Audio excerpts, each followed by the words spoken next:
Beside the industrial movement of England started another movement related to the industrial movement. This was utilitarianism, which began in the late 18th century. To put it simply, utilitarianism is the idea that the best action is the one that brings the most happiness to most people. It's a way of deciding right and wrong based on results. If something leads to more overall happiness and less pain, it's considered good. This philosophy focuses on the greatest good for the greatest number, and it is used in ethics, politics, and law to make fair decisions. The modern concept of greater good has been taken from utilitarianism, whose founder is Jeremy Bentham, who believed that all human actions should be judged by how much pleasure or pain they produce. His hedonistic philosophy created a system called the philosophic calculus to measure happiness mathematically. According to him, all pleasures were equal. Whether eating a cake or reading a book, as long as they made people happy, that's what would matter. John Stuart Mill refined Bentham's ideas by arguing that some pleasures are better than others. For example, intellectual and moral pleasures are more valuable than simple physical pleasures. Mill also believed in individual freedom and said that people should be free to do what they want as long as they do not harm others. This he called as his harm principle.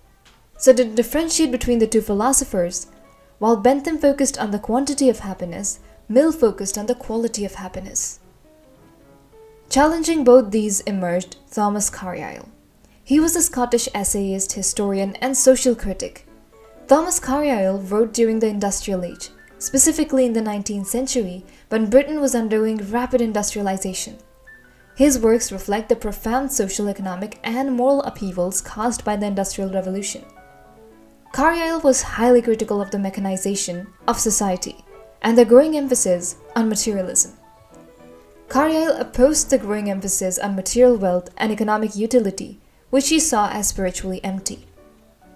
In his book The Sign of the Times, written in 1829, he criticizes the mechanical age, where society prioritizes efficiency over deeper human values.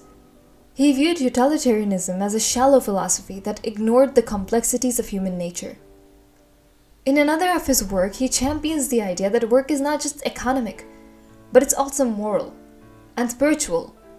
He contrasts the industrious medieval monks with the exploitative capitalist system of his time. He saw work as a means of self-discipline and moral fulfillment, not a means of profit-making.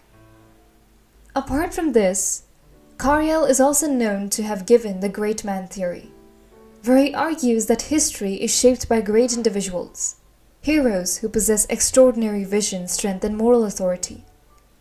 He classifies heroes into types such as poets, like Dante and Shakespeare, prophet, like Muhammad, and king, like Napoleon. He believed that society should recognize and follow such heroes as leaders. Carlyle was very skeptical of democracy and mass rule, believing that the common people lacked the wisdom to govern themselves. He feared that democracy would lead to mediocrity and the suppression of great individuals. Instead, he advocated for strong, wise leaders who could guide society. Carlyle's ideas have influenced thinkers like Nietzsche, Ruskin, and the Victorian reformers, shaping debates on leadership, history, and social responsibility. He warns against the loss of community and spirituality due to industrialization. However, he does not support socialism, as he values hierarchy and strong leadership. So this was all about utilitarianism. If you like this lecture, have a look at this lecture that explains how authors like Charles Dickens depicted the utilitarianism in their works like Great Expectations and Hard Times.